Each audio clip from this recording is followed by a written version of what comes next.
Are you awake? I thought I heard you get up. Yeah, I'm awake. Sorry, I just can't sleep. Are you thinking about him? Yeah, a bit. Usually get back to sleep, my love. I'm fine. No, it's okay. What else is on your mind? I don't know. It seems weird, but I had one of the most vivid dreams of my life. I saw a fox on a snowy mountain, just looking confused and worried. Those eyes. I can't get those eyes out of my head. She was running in the windy snow, looking for something. Do you think it has to do with you and what's been going on? I don't know. It was just a dream, Rachel. They're not meant to make sense. A lot's happened the past couple days, that's all. Well, if you're not going to sleep anyway, you should tell me. I want to hear.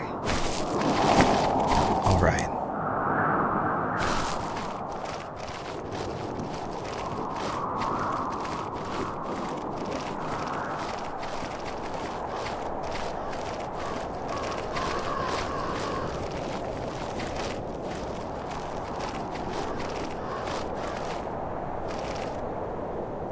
So, not far from her home, she followed that path to something unexpected.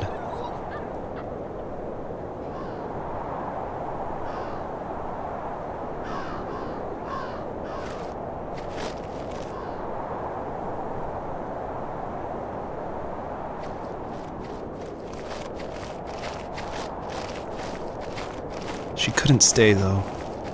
She had to find her other 2 children. So she took that path. She followed it towards something ancient. Something with answers.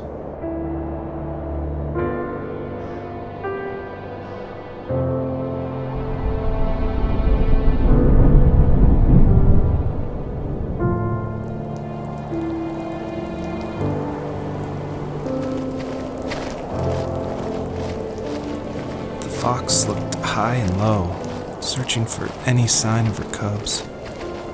Points of light showed the way to this ancient tree. It was as if each one had a story to tell, all their own. The land was trying to tell my story, too. I felt like I was right behind her the whole time.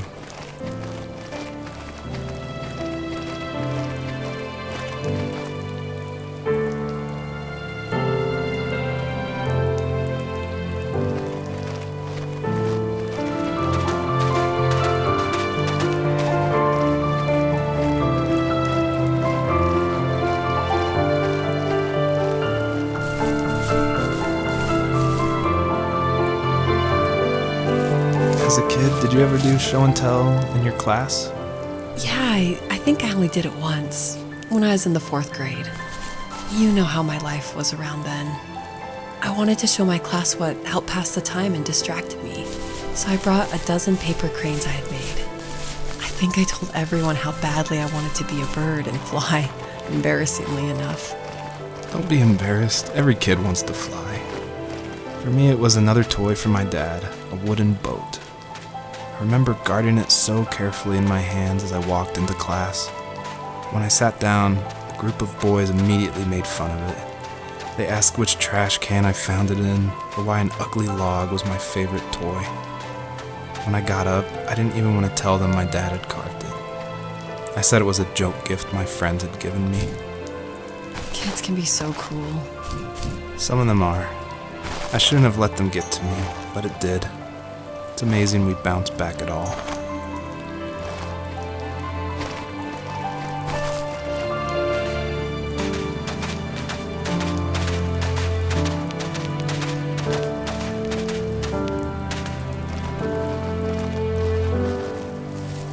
Do you remember what my dad did for a living? Wasn't he like a lumberjack? That's one way of putting it. If wood was a canvas, then a carving knife was his paintbrush. Even after working a 50-hour week, even after his hands were more splinters than skin, he would bring home the nicest piece of Alaskan weeping cedar and make me toys. That wooden train was the first toy I can remember, and I loved it. I just knew from a young age I was going to be a lumberjack, like my father.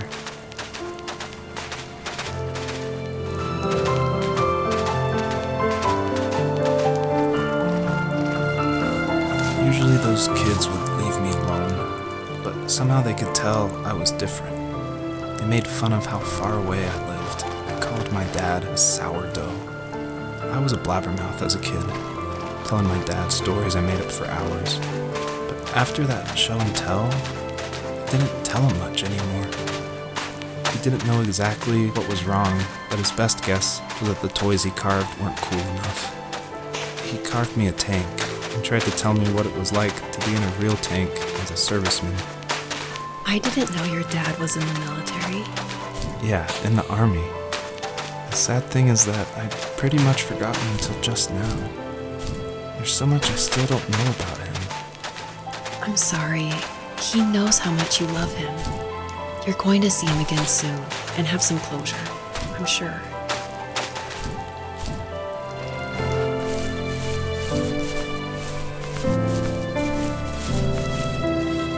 The older I got, the more I withdrew.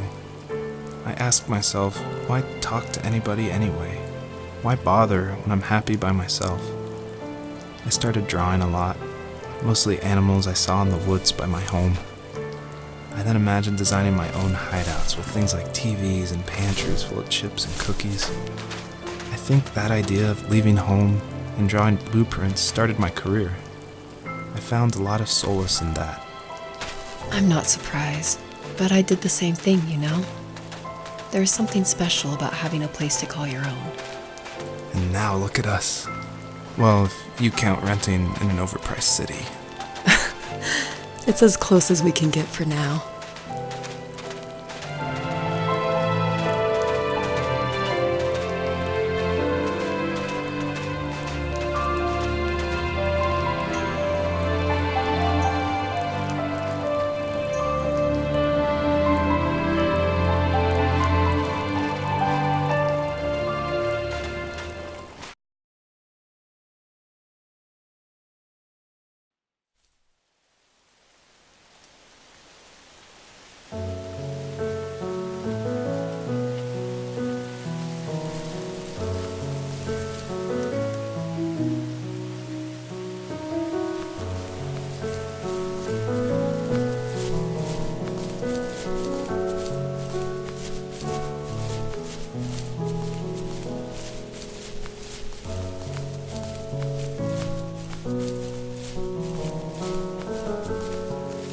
My teenage years were full of sketching, angst, and trouble.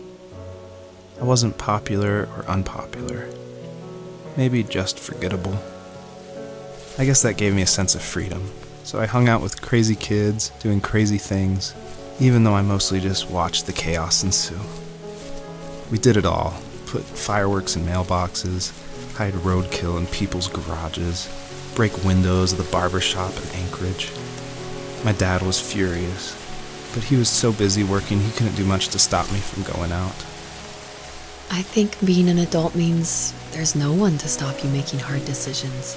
He had to make a living, and he couldn't be in two places at once. Yeah, I realize that now. But at the time, I was sure he was more interested in growing his business than what was going on with me.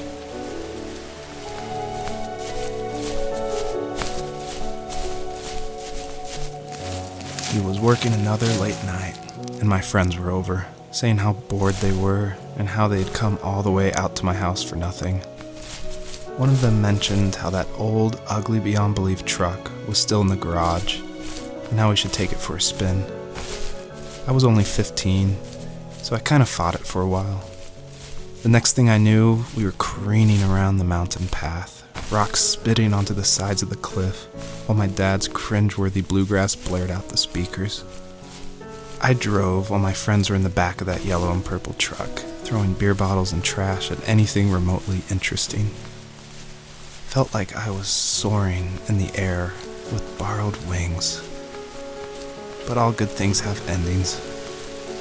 A cop outside of Eagle River pulled us over after he saw us in a bottle rocket into someone's yard. What followed was a long night of talking to disappointed adults and feeling smaller than ever.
After he drove me home from the police station, I blew up at him, saying how I never wanted to be like him, how I was going to be someone and leave that hick icebox for good. He just looked forward at the road with tired eyes. I took out that bluegrass tape from the cassette deck and chucked it out the window. In my sage teenage wisdom, I thought I had proved the ultimate point, but my dad had a different idea. He slammed the brakes, slowly bowed his head while gripping the steering wheel, and finally looked at me. All he said, like it was a polite request, was, "Make this right." I sat there in silence, fuming, but I eventually got out and combed every square inch of the woods, muttering profanity after profanity. I found it 30 minutes later, near a small waterfall off the road. I went back to the truck, put the wet tape back in, and sure enough it worked. We didn't speak another word to each other the rest of the night. Wow, I knew you were a crazy teenager, but... It's hard to believe, isn't it? It surprises me too. It's like I didn't really know who that kid was back then. I bet my dad thought the same thing over and over. It's almost like he was saying, "Make this right," to himself, more than to me.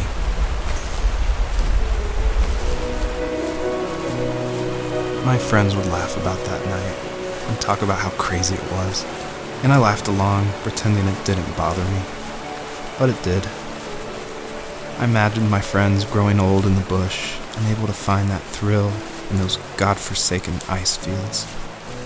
It's like those mountains were a literal wall, keeping me from leaving, where all I would have to look forward to are lumberyards and evening beers. I had to climb over. That was my only goal for a long time.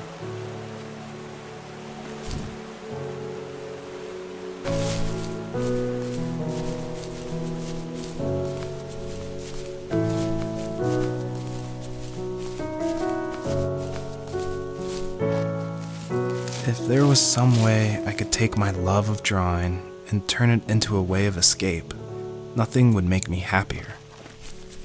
I wanted to create instead of tearing trees down. I wanted to move to the lower 48, not because I hated it there in Alaska, but I hated the idea of it. It's like all of that spite inside me had created this monster which followed me around my whole teenage years. I put so much energy into doing what others didn't expect of me. Why did I do that? There's one fact you're forgetting, though. If you didn't have that fire in you, we probably would have never met. You're absolutely right. Maybe the destination is all that matters in the end. But then why am I awake? Why am I seeing this fox go on her journey? And why can't I stop thinking about my dad?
On our property, there were old abandoned pieces of a shed and car long left unused.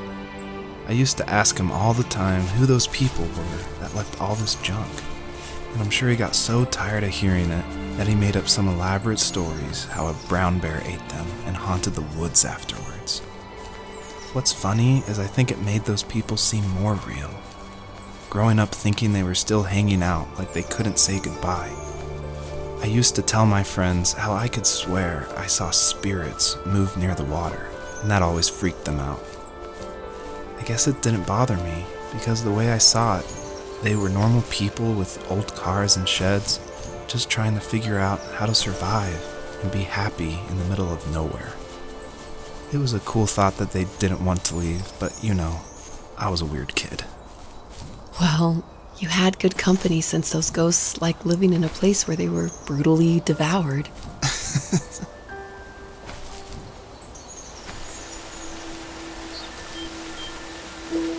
Even at my most distant, at the times when I detested him the most, he kept reaching out. For a year straight, he asked me every week when we were going camping. I thought he was just dense. Eventually, to shut him up, I agreed. We carried out the worn lawn chairs from the garage and set up a cinder block campfire at the site we'd always used behind the house. We walked down the mountain path, talking in the warm sunshine we only got a couple months of the year. Those 3 obsidian rocks shimmered alongside the shore, almost like sparklers pressed against a dark window. I'll never forget that wet stone on my feet, or how those massive mountains looked even bigger in the lake's reflection. I felt small, but grateful. As the sun set, my dad found something I hadn't seen for a long time. The tree where I'd made my first carving when I was 6. I hadn't even carved it. My dad had helped me, but I still called it my tree. Something about seeing my name there made me open up, and we talked about everything that night in that old camouflage tent. I told him how much I loved sketching and design, and how it would be a dream to study architecture in Seattle. I told him how I didn't get along with my friends much anymore, but that I didn't mind being alone. He told me he was there for me, and he joked that if all he had to do was write my name on a tree to finally get me to talk, he would have left me carved logs with novels on them in front of my room every morning. I don't know why it took me that long to realize it, but it was then I knew how much he had sacrificed for me.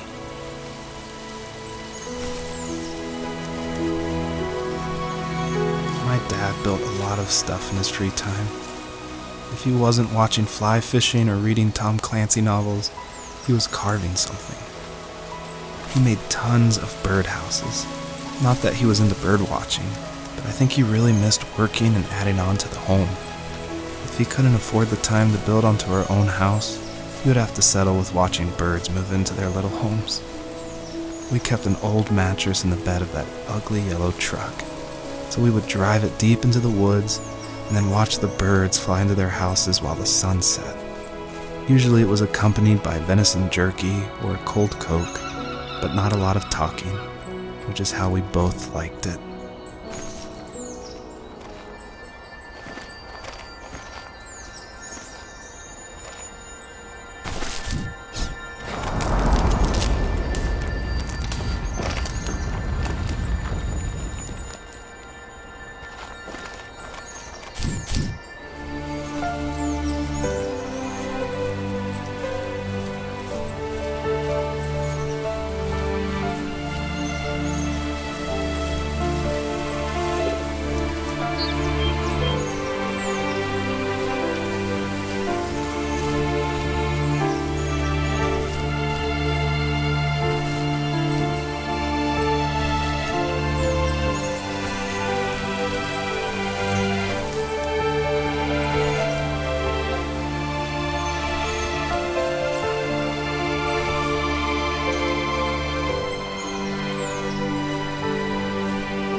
Perpetrator stood nearby, unfazed, like nothing was wrong. My dad is dead, and he's never coming back, Rachel. I can tell you these stories, but I can never reminisce with him again. He can never hold a grandchild that we'll probably never be able to have. I can never talk to him again, and I'll never be able to say I'm sorry for everything.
I need to go to bed. I just can't talk about this anymore. Good night.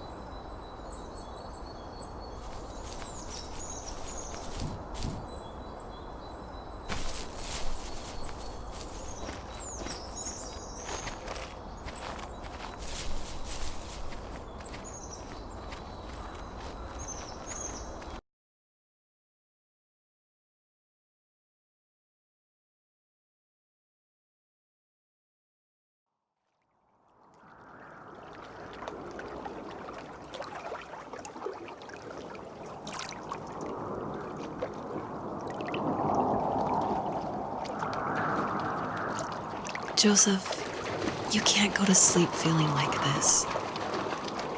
I'm sorry for everything, and I know you need space, but I'm here for you. You don't need to feel so lost. Joseph, have I ever told you what my mother was like?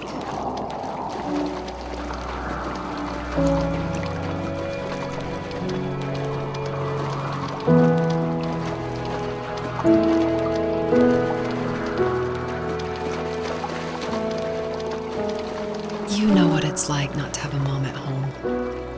And you know how hard that made my childhood. What helped me was watching the birds in the morning before the school bus came. I thought that my mother was one of those birds, and it made me want to be free like her. My mom taught me how to fold origami cranes while she was in the hospital. So I told myself I would fold one every day until I could fly myself. I think we both have always loved animals, and for me that love started with a dog. Sometimes this Rottweiler would come up to our property line and wait at the fence for me, but only once in a while. I was sure to check every day immediately after school, and it usually ended in disappointment. I would even steal money from my passed-out dad just so I could buy these off-brand dog biscuits.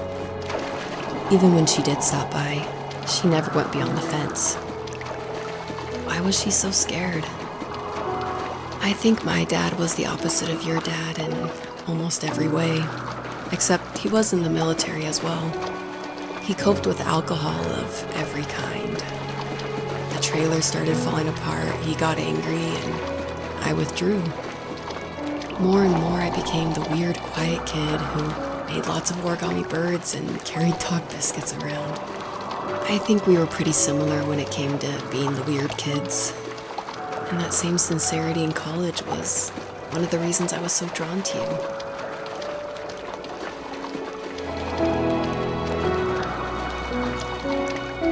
You have strength, Joseph, and you're not as alone as you think. It's all just so pointless, just waiting for life to happen. It's like having the home I always wanted is cursed out of my reach. The thought of being a parent myself, how could I do that when I couldn't even be a good son?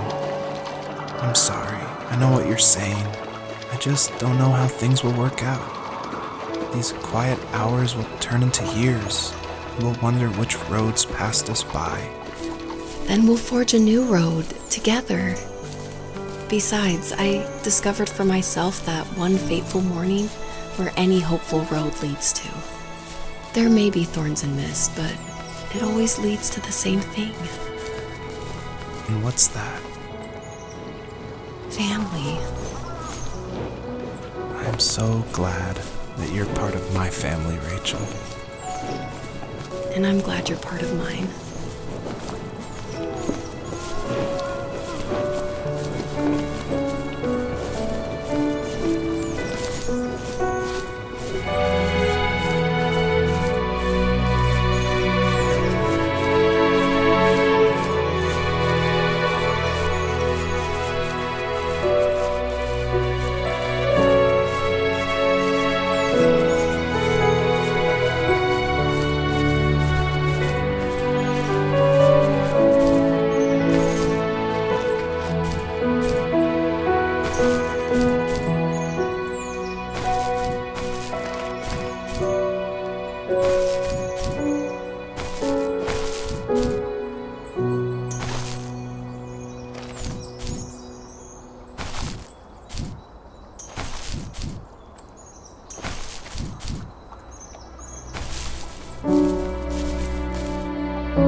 The fox knew her last cub would be waiting for her at the first tree.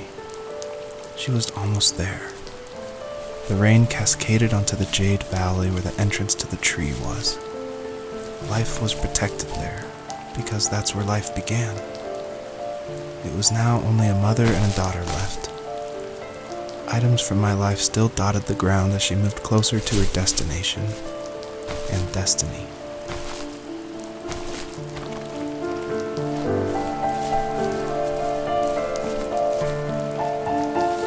At the end of high school, I felt something I hadn't felt in a long time. Drive. I looked into the best architecture schools on the West Coast, then got a dose of reality when looking at other students' portfolios and the high cost of tuition.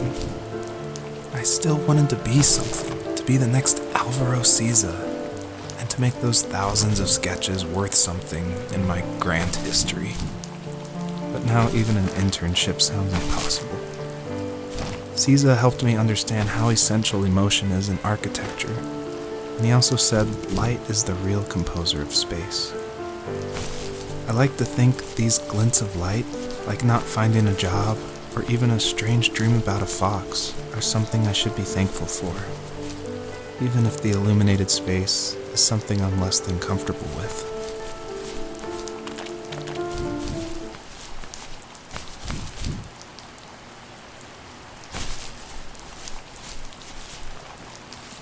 My dad was super supportive with my college plans. To a point.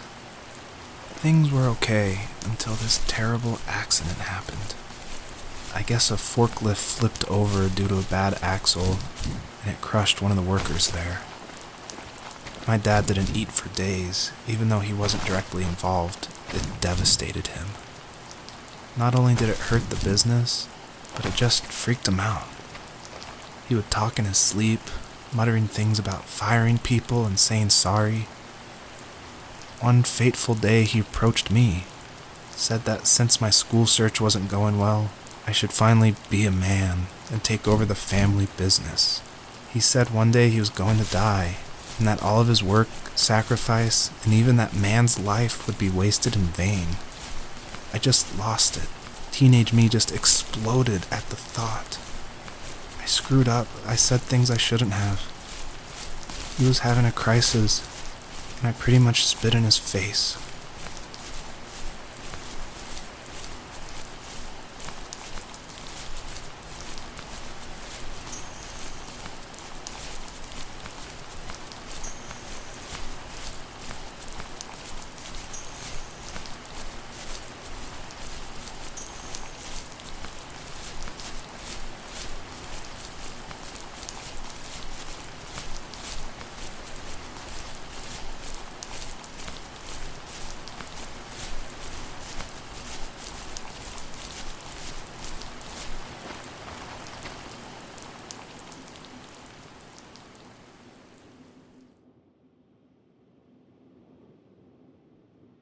In the distance, the first tree illuminated the wasteland. She couldn't go home anymore. She did the only thing she was capable of: moving forward.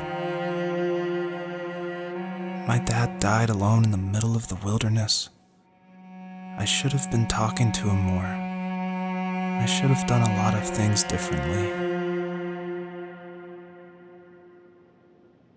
If the first tree on earth brought life with it, if it taught the birds to sing and fly and showed saplings how to grow, what could it do for us?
There was a letter I received yesterday from a name I didn't recognize, with a quote I can't stop thinking about.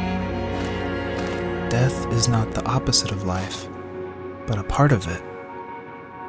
More and more, I'm realizing one important truth. Each of us have our own journey to the first tree, but sometimes I'm not sure I'm ready to take that first step. You already have my love.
guess her journey was over.